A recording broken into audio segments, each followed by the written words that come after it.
What's up, fam? It's Coach Cam. We are back again with another video, and in today's video we're going to be discussing why I haven't done cardio in 2 years. So why have I not done cardio in 2 years? How have I not done cardio, and how do I have cardiovascular fitness without doing so? And then why do other lifters and athletes have a reduced cardiovascular fitness? So to start off, let's talk about why have I not done cardio. So 2 years ago, in February of 2023, I ran a 15K race. It was 9.3 miles. Did okay. I wanted to do better than I did. I think I averaged like 8 minute and 15 per mile.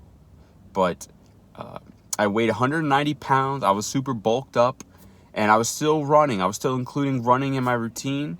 I liked it. It was pretty fun, and I believe that it was getting me cardiovascular fitness that I was not getting from lifting.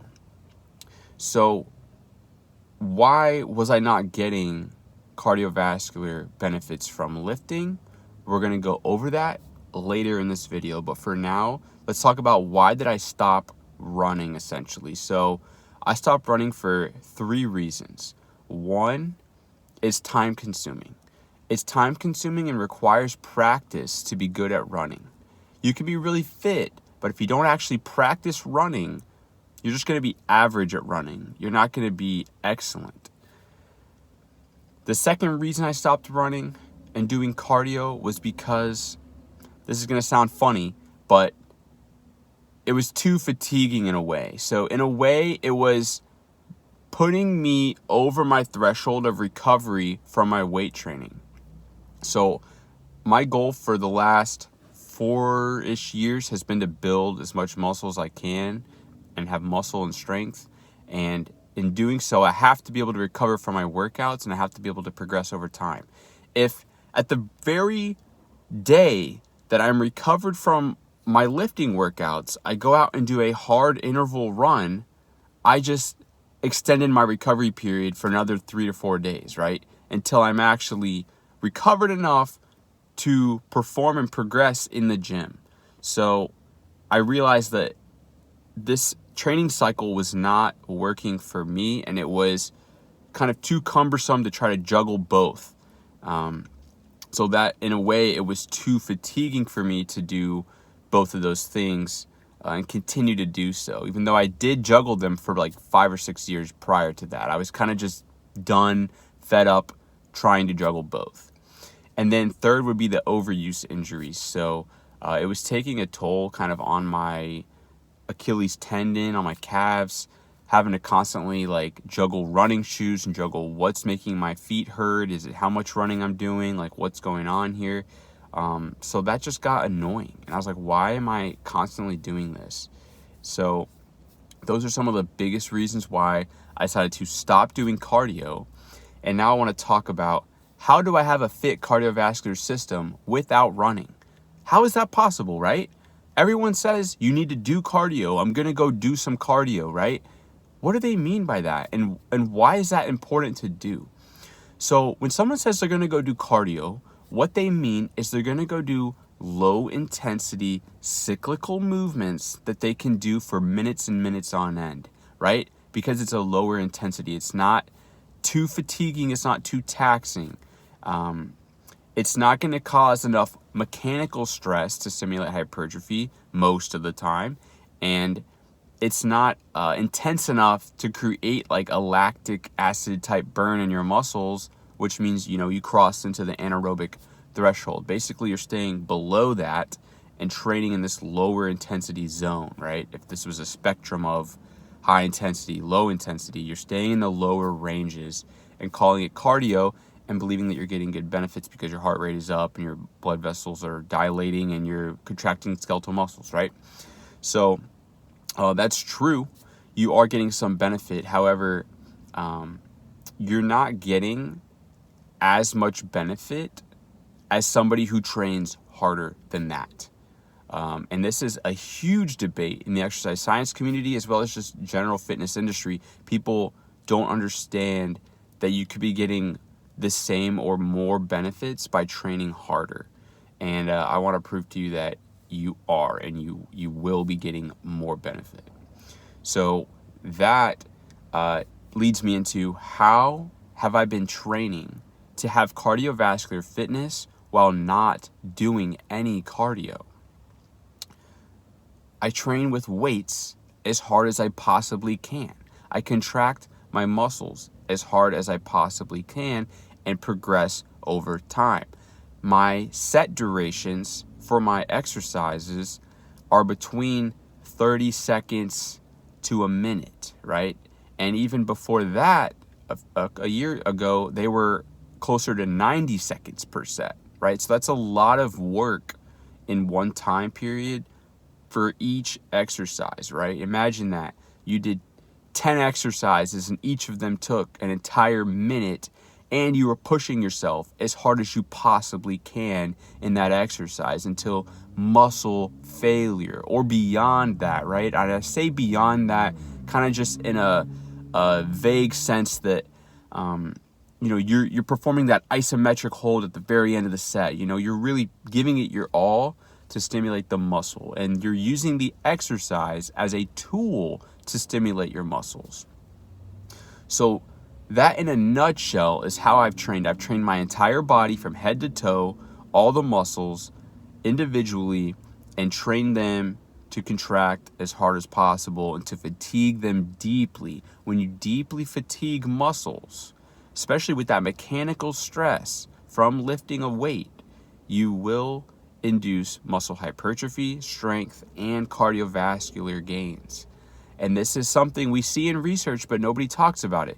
We have research studies where people performed strength training and they reduced their risk for cardiovascular disease, and they improved their health conditions of their heart and lungs and muscles and blood vessels. That is what you're doing when you contract muscles. So you can do it for low intensity on this side of that spectrum, but you're going to have to do it for many, many minutes a week, right? We're talking 30 minutes to like 4 hours a week of doing this. Or you can go to this side of the spectrum that's very, very hard, very challenging. You're pushing yourself vigorously, right? Deeply fatiguing your muscles. And you can do this for a very short amount of time each week. So it's completely up to you. Same results, same adaptations. One of them takes less time. And I would argue that would be your best bet, right? So I train about twice a week, and my workouts in the gym last about 30 minutes. So how am I not falling over exhausted every day because my cardio is terrible? Because I'm using my cardiovascular system when I contract my muscles to lift weights. And that brings me to the third topic of this video, which is going to be, why do other lifters and other athletes have a reduced cardiovascular fitness? You and I have both run into these people, right? They're very strong.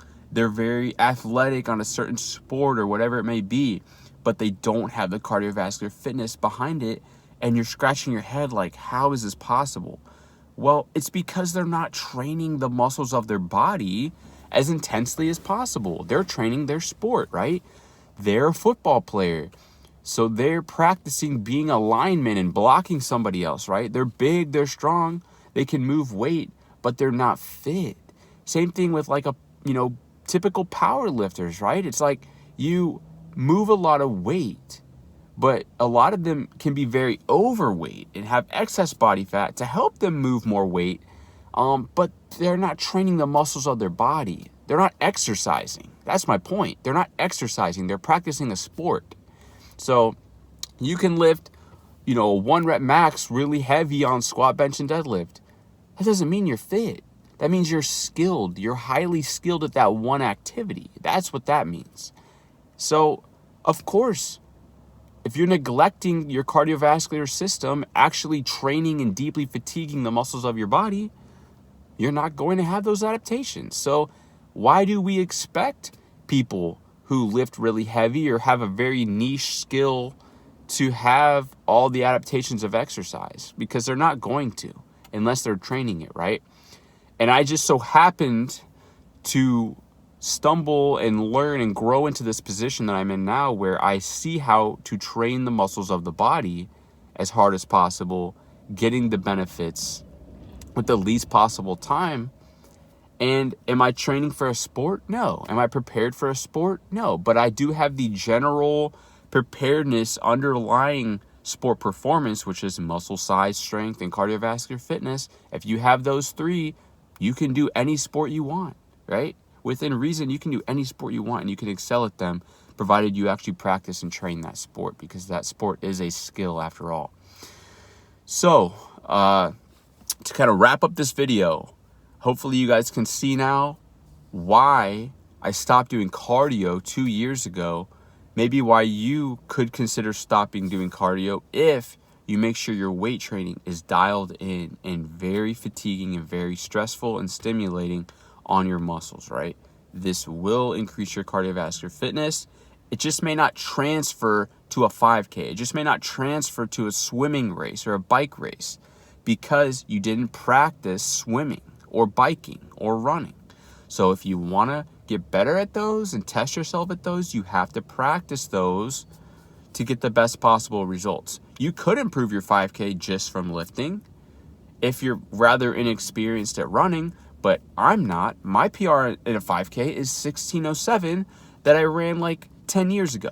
So I'm not going to break my 5K PR off lifting. I would have to run and probably sacrifice lifting for like a year to get back to that if I really, really push myself. So hopefully from this video you learned that what cardio is, why you should do it, why you shouldn't do it, why other athletes tend to not have this component of fitness.